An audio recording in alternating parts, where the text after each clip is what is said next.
नमस्कार, मैं हूं आशुतोष और आप देख रहे हैं न्यूज गांव से। मेरे साथ हैं हमारे टीम के पॉलिटिकल एक्सपर्ट नवनीत जी।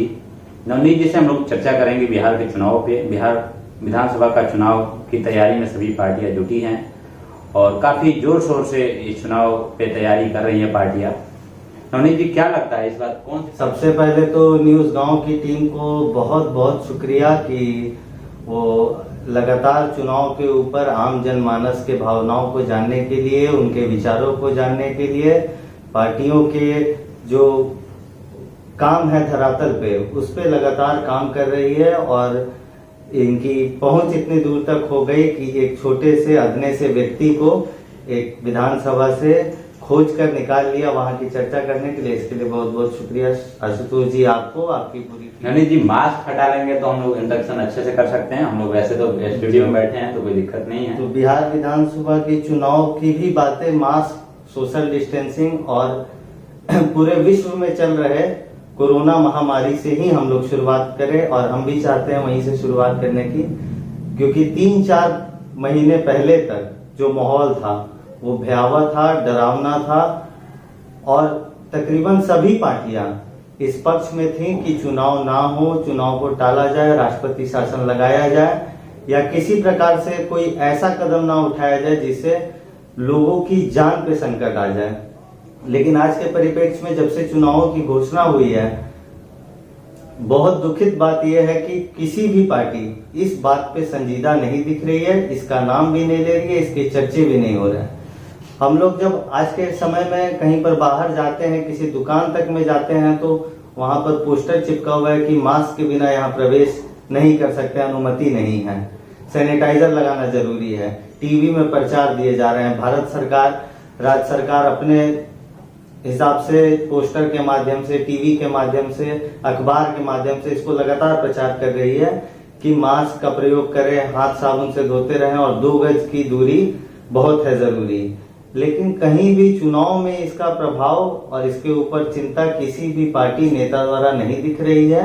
इसके विपरीत जितनी भी पार्टी की सभाएं हो रही हैं या वो कहीं घूमने जा रहे हैं या चुनाव प्रचार में निकल रहे हैं, वो इसको शान के तौर पर प्रस्तुत कर रहे हैं कि देखिए मेरे इसमें कितनी भीड़ आई। मैंने कल तेजस्वी यादव जी का भी ट्वीट देख रहा था, मैं नरेंद्र मोदी और भाजपा के भी लोगों का, मोदी जी तो अभी नहीं आए हैं, भाजपा के लोगों का भी ट्वीट देख रहा था कि भाई ये जनमानस है, ये भीड़ है। लेकिन ये कितनी संजीदा बात है, इसके ऊपर कोई ध्यान नहीं है, ना लोकल उम्मीदवारों का, और बेचारी मासूम जनता वहां चले जा रही है। कम से कम अगर मैं कहूं कि अगर चुनाव आयोग ने इसकी दी है तो नेताओं का ये कर्तव्य बनता था, पार्टियों का ये कर्तव्य बनता था कि एक बार माइक के माध्यम से, एक बार सूचना के माध्यम से इस बात को, कार्यकर्ताओं के माध्यम से इस बात को चारों तरफ फैला दिया जाए कि आप लोग जब भी सभा में आए मास्क पहने, थोड़ा डिस्टेंस बनाए रखें, एक दूसरे के ज्यादा करीब ना आए।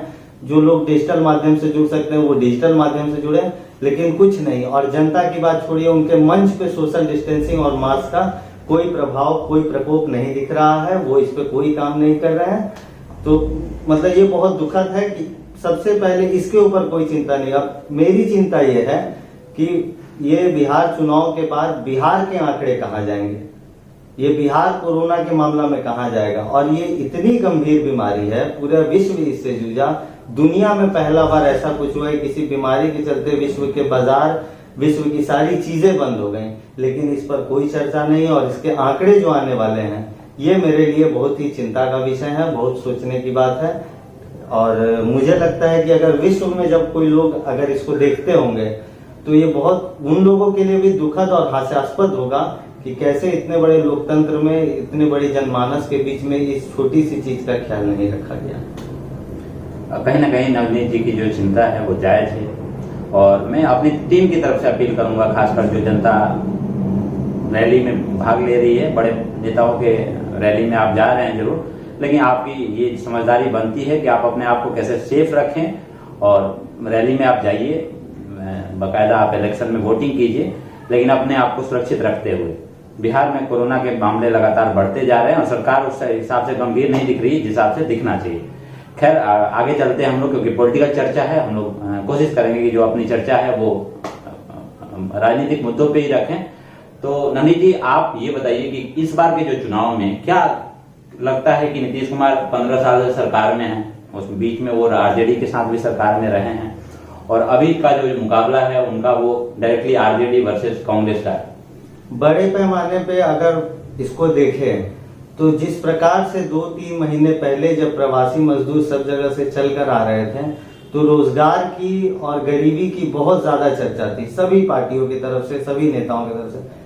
लेकिन जैसे जैसे चुनाव नजदीक आ रहा है, अगर आप विधानसभा के स्तर पर देखें हर जगह पर, तो कहीं ना कहीं मुद्दे गायब होते जा रहे हैं और जातिगत समीकरण उस पर हावी होता जा रहा है। तो बिहार फिर से उसी तरफ धीरे धीरे बढ़ रहा है, जो 2-3 महीने पहले नहीं दिख रहा था। हमें भी लग रहा था कि इस बार एक जबरदस्त मुद्दे पर बदलाव होगा, मुद्दे पे चर्चा होगी, मुद्दे पे वोटिंग होगी, मुद्दे पे भी होगी, ऐसी बात नहीं है। लोगों ने एक बहुत ही अजीब सा दौर देखा है जिसमें बहुत सारी कठिनाइयों का सामना किया, पर जाति फिर से हावी होती हुई मुझे दिखाई दे रही है।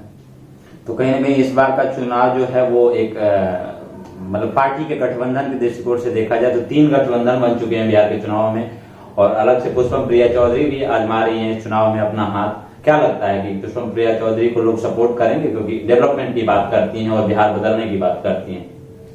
पुष्पम प्रिया चौधरी ने लगातार एक इंडस्ट्रियलाइजेशन को मुद्दा बनाकर चुनाव में घूमी। उनका दावा है कि मेरे जितने चुने हुए उम्मीदवार हैं वो सारे स्वच्छ छवि से हैं, उनका बैकग्राउंड बहुत साफ है। लेकिन अब जनता उनके साथ कितनी जुड़ती है ये समय देखने वाली बात है। अगर कोई बात हम लोग बोल सकते हैं तो ये बोल सकते हैं कि शायद उन्होंने उतना समय नहीं दिया जितना उनको देना चाहिए था, या जितने बिहार जैसे बड़े प्रदेश में जितना समय चाहिए। उसके अलावा जो गठबंधन बने हैं उसमें भी ज्यादा जातीय समीकरण को ही देखा जा रहा है उम्मीदवारों के चयन के रूप में, या पुराने भी बहुत आपराधिक छवि के लोगों को इस बार फिर से टिकट दिया गया है, चाहे इस गठबंधन की बात हो या उस गठबंधन की बात हो। और कोई बहुत बड़ा रोड मैप नहीं दिखाया जा रहा, घोषणाओं की बौछार है सबके तरफ से, ये सत्ता पक्ष हो या विपक्ष हो, मैनिफेस्टो पूरे भरे पड़े हैं अपने घोषणाओं से, लेकिन उस घोषणाओं का रोड मैप कोई नहीं है जो आम जनता को समझा सके। क्योंकि घोषणा में तो पहले भी बहुत सारी सरकारें जनता ने देख चुकी है, बड़े बड़े घोषणे होते हैं। अब सरकार की तरफ से और सत्ता पक्ष विपक्ष की तरफ से आप घोषणाओं पे पूछेंगे तो मैं कुछ चालू है, और कहीं ना कहीं बड़े बड़े नेता बिहार के मैदान में रैलियों के लिए उतरते जा रहे हैं। मोदी जी का भी आगमन बिहार में होने वाला है रैली के लिए, और लगातार 23 रैली सुनने में आ रहा है कि उनका बिहार में होगा। तो क्या लगता है कि अभी ही देखा जा रहा है कि जनता भीड़ उमड़ते जा रही है बड़े नेताओं की रैलियों में, तो मोदी आएंगे तो और रैली बढ़ेगी, तो उसका कोरोना का प्रभाव तो मेरे को लगता है और बढ़ जाएगा। नन्ही जी क्या कहेंगे आप इस चीज को लेकर? कोरोना का प्रभाव तो हर एक नेता के जिस तरह से चुनाव प्रचार में कार्य चल रहे हैं और जिस प्रकार का उनका चुनाव अभियान चल रहा है, ये तो लगातार बढ़ेगा। और ये स्वाभाविक सी बात है कि जब बड़े नेता आते हैं और जब नरेंद्र मोदी के जैसे एक ऐसे चेहरे आते हैं जो बहुत ही माने बड़े मेजोरिटी से, बहुत ही बड़े लोगों से, जनमानस से जुड़ते हैं, तो ये स्वाभाविक सी बात है कि वहाँ भीड़ होगी, वहाँ इन बातों का ख्याल कम से कम रखा जाएगा और इसकी संभावना कोरोना वायरस की वहाँ पर बढ़ेगी। लेकिन अब नेतागण हैं, चुनाव है तो वो आएंगे ही, और अनुमति भी दी है चुनाव आयोग ने उनको प्रचार करने की। देखते हैं। ये तो बिहार के मुद्दों पे अगर बात करें तो शिक्षा का जो मुद्दा है और बेरोजगारी का जो मुद्दा है कुछ दिन पहले काफी चर्चा में रहा था, अब धीरे धीरे हट गया है और जातिगत समीकरण पे कहीं ना कहीं पार्टियां फोकस कर रही हैं। तो हालिया दिनों में अगर नेताओं के बयान सुने तो पहले ये बात ये टोक दूं इसमें कि नौकरी का मुद्दा गायब नहीं हुआ है, नौकरी के मुद्दों को अब भुनाने का प्रयास किया जा रहा है हर पार्टी द्वारा। कोई कह रहा है कि हम आएंगे तो इतना देंगे, कोई कह रहा है हमने रहा है तो इतना दिया है, कोई कह रहा है हम पे भरोसा है, हमारा शासन देखिए, कोई कह रहे हैं कि हमारी तुलना में हमसे पहले जिन पे भरोसा किया उसका शासन देखिए। तो मुद्दा कोई गायब नहीं होने दे रहा है, मुद्दे को सारी पार्टियां अपने तरीके से भुनाने का प्रयास कर रही हैं। अब इसमें कौन सफल हो पाता है और कौन नहीं, क्योंकि जनता ने तो पहले सबका स्वाद चख लिया है, चाहे इस पक्ष के हो या उस पक्ष के हो, महत्वपूर्ण जो भी है। अब उम्मीदवारों पे चयन पे लोगों का क्या विचार रहता है ये भी देखना महत्वपूर्ण होगा कि सिर्फ ये पार्टी सेंट्रिक रहती है या उम्मीदवारों पर भी एक बहुत बड़ा प्रभाव रहता है मतदान का। तो नवनीत जी, जो मैं सवाल करने जा रहा था मैं उसको अगर पूरा करूं तो नीतीश कुमार का एक बयान वायरल हो रहा था मीडिया के थ्रू कि वो बिहार को लैंडलॉक जगह बता रहे हैं और बता रहे हैं कि बिहार में इंडस्ट्री जो है नहीं आती है। उसका मेन मुद्दा जो मेन रीजन जो है वो बता रहे हैं कि लैंडलॉक है बिहार और इस वजह से इंडस्ट्री यहाँ पे आती नहीं है और या आना नहीं चाहती। इस बयान को क्या देखते हैं? देखिए, ये जो लैंड लॉक प्रदेश का मुद्दा है, ये भी तकरीबन सभी पार्टियों ने पहले भी कहा है और पहले कुछ समय पहले दूसरी पार्टियों ने भी इस बयान को कहा था जब अपने सत्ता पक्ष में थे। लेकिन अगर लैंड लॉक है तो ये बात आज क्यों हो रही है, ये बात पहले क्यों नहीं हो रही थी? और तो फिर रोजगार का दूसरा रोड मैप क्या है? और जैसे उड़ीसा जैसे प्रदेश को आप देखें तो वहां भी लैंड लॉक है और वहां आदिवासियों का बहुत ज्यादा प्रभाव है। वहां भी लोग इंडस्ट्री के आने से डरते हैं। लेकिन मैंने बहुत करीब से देखा है जिस प्रकार का काम बीजू पटनायक जी ने, नवीन पटनायक जी ने किया है, बीजू पटनायक जी के पुत्र हैं, कि उन्होंने उसमें ही अपनी संभावना को निकाला है। वहां भी इस प्रकार की बहुत सारी कठिनाइयां हैं। लेकिन ये तो रास्ता निकालना, आपको आप समस्या नहीं बता सकते, आपको रास्ता निकालना, अगर समस्या ही बताना होता तो आप ही क्यों, दूसरे भी है। लेकिन आपको इसलिए सत्ता देती है जनता ताकि आप उसका सही समाधान निकालेंगे। एनडीए से इस बार अलग होकर चिराग पासवान कहीं ना कहीं मैदान में उतरे हुए हैं और एक मतलब अकेले नेता के तौर पे, क्योंकि पिताजी भी उनके अभी रहे नहीं हालिया दिनों में, तो अकेले एक पार्टी के राष्ट्रीय अध्यक्ष के रूप में और इस बार का चुनाव लड़ रहे हैं। तो क्या लगता है, क्या उनका फायदा होगा या नुकसान होगा? देखिए, पहले तो मैं ये स्पष्ट कर दूं कि चिराग पासवान ही नहीं, इस बार के अगर बिहार चुनाव को आप गंभीरता से देखें और लोगों से बात करें तो मुझे लगता है पिछले 20, 25, 30 सालों में सबसे कम मतलब जो लोग दावे करते हैं कि ये जीत जाएगा, वो जीत जाएगा, लोग गारंटी देते हैं, उसकी इस बार बहुत कम लोगों के आपको ऐसे आंकड़े मिलेंगे। क्योंकि लोग में अपने आप में ये कंफ्यूजन है कि कौन जीतेगा, वो भी श्योर नहीं है। पलड़ा दोनों तरफ का 19-20 मैंने एक सा ही लगता है और लोग के दावे भी कम है किसी पार्टी या किसी नेता के जीत की सुनिश्चितता के बारे में बोलने का। और ऐसे में चिराग पासवान जी आए हैं और इस साल के शुरुआत में उन्होंने ये तो पार्टी से आज अलग हुए हैं, लेकिन साल की शुरुआत में ही उन्होंने इसकी नींव रख दी थी बिहार फर्स्ट बिहारी फर्स्ट की नारे के साथ। जो उन्होंने अपना प्रोग्राम कैंपेन शुरू किया था उसमें युवाओं से जोड़ने पर ही बल था और कहीं ना कहीं वहीं पर झलकती थी ये बात कि कहीं उनकी महत्वाकांक्षा ऐसी रही होगी कि हम सत्ता में आए, लंबे अरसे से राजनीति करते आए हैं। लोजपा भी एक 20 साल पुरानी पार्टी हो गई और उनके पिताजी स्वर्गीय रामविलास पासवान जी का एक बहुत बड़ा कद रहा है राजनीति में। कई सारे मंत्रालयों में उन्होंने अपनी सेवा दी है, प्रख्यात नेता थे और देश भर में एक अलग तरह से जाना जाते थे अपने काम की वजह से। और एक खास समुदाय में तो उनकी पकड़ का मतलब कि बहुत जबरदस्त पकड़ थी, तभी सभी पार्टियां उनके तरफ देखती भी थी और उनको मौसम वैज्ञानिक कहा जाता है। और चिराग पासवान एक बात को हमेशा कहते हैं कि हम वो पार्टी हैं जो चुनाव के पहले जनता का मूड भांप लेते हैं, वो नहीं जो चुनाव के बाद भांपते हैं। तो चिराग पासवान के इस कदम को